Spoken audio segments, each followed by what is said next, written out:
नमस्कार दोस्तों, आपका स्वागत है हमारे कानूनी ज्ञान से जुड़े इस खास वीडियो में। आज हम चर्चा करेंगे भारतीय साक्ष्य अधिनियम 2023 की धारा 2, जिसमें इस अधिनियम में प्रयुक्त महत्वपूर्ण कानूनी शब्दों की परिभाषाएं दी गई हैं। अगर आप वकील हैं, लॉ के छात्र हैं या फिर आम नागरिक के रूप में अपने कानूनी अधिकारों को समझना चाहते हैं, तो यह वीडियो आपके लिए बहुत उपयोगी साबित होगा। इस वीडियो में हम जानेंगे धारा 2 के अंतर्गत दी गई प्रमुख परिभाषाएं। इन परिभाषाओं का कानूनी मामलों में क्या महत्व है। डिजिटल एवं इलेक्ट्रॉनिक साक्ष्य का कानून में स्थान। धारा 2 परिभाषाएं डेफिनेशंस। भारतीय साक्ष्य अधिनियम 2023 की धारा 2 विभिन्न कानूनी शब्दों को परिभाषित करती है, ताकि न्यायालय में साक्ष्य प्रस्तुत करने, उनका मूल्यांकन करने और न्यायिक प्रक्रिया में उनकी प्रासंगिकता को सही तरीके से समझा जा सके। न्यायालय कोर्ट। न्यायालय का अर्थ सभी न्यायाधीशों, मजिस्ट्रेटों तथा उन व्यक्तियों से है जो कानूनी रूप से साक्ष्य लेने के लिए अधिकृत हैं।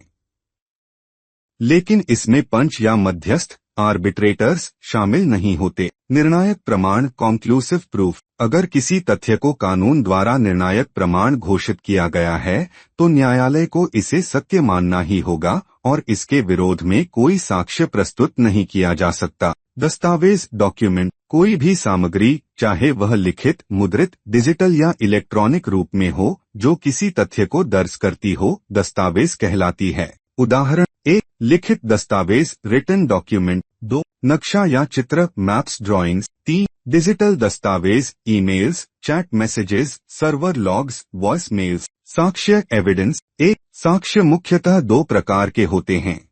2. मौखिक साक्ष्य ओरल एविडेंस, गवाही या बयान जो प्रत्यक्ष रूप से न्यायालय के समक्ष प्रस्तुत किए जाते हैं।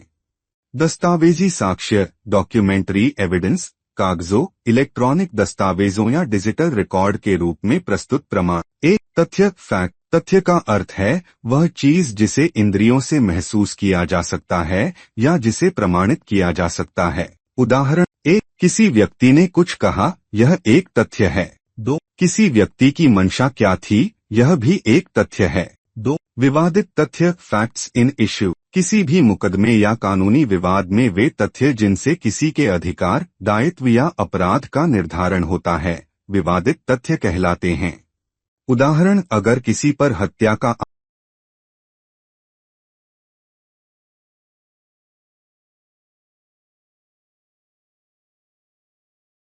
इलेक्ट्रॉनिक एवं डिजिटल साक्ष्य। इस अधिनियम में एक महत्वपूर्ण बदलाव यह है कि अब डिजिटल साक्ष्यों को भी कानूनी मान्यता दी गई है। इन डिजिटल साक्ष्यों को कोर्ट में प्रस्तुत किया जा सकता है। 1. WhatsApp chat. 2. Email. 3. CCTV footage. 4. Social media post. 5. Location tracking data. अनुमान प्रिजम्पशन। 1. माना जा सकता है में प्रिज्यूम। न्यायालय किसी तथ्य को सही मान सकता है जब तक कि उसे झूठा साबित न किया जाए। 2. अनिवार्य अनुमान शैल प्रिज्यूम। न्यायालय को किसी तथ्य को तब तक सही मानना होगा जब तक कि उसका खंडन न किया जाए। निष्कर्ष: 1. भारतीय साक्ष्य अधिनियम 2023 की धारा 2 कानूनी प्रक्रिया में प्रयुक्त प्रमुख शब्दों को परिभाषित करती है। 2. इस अधिनियम में डिजिटल और इलेक्ट्रॉनिक साक्ष्यों को भी स्वीकार किया गया है, जिससे न्यायिक प्रक्रिया आधुनिक तकनीक के साथ अधिक प्रभावी बन गई है।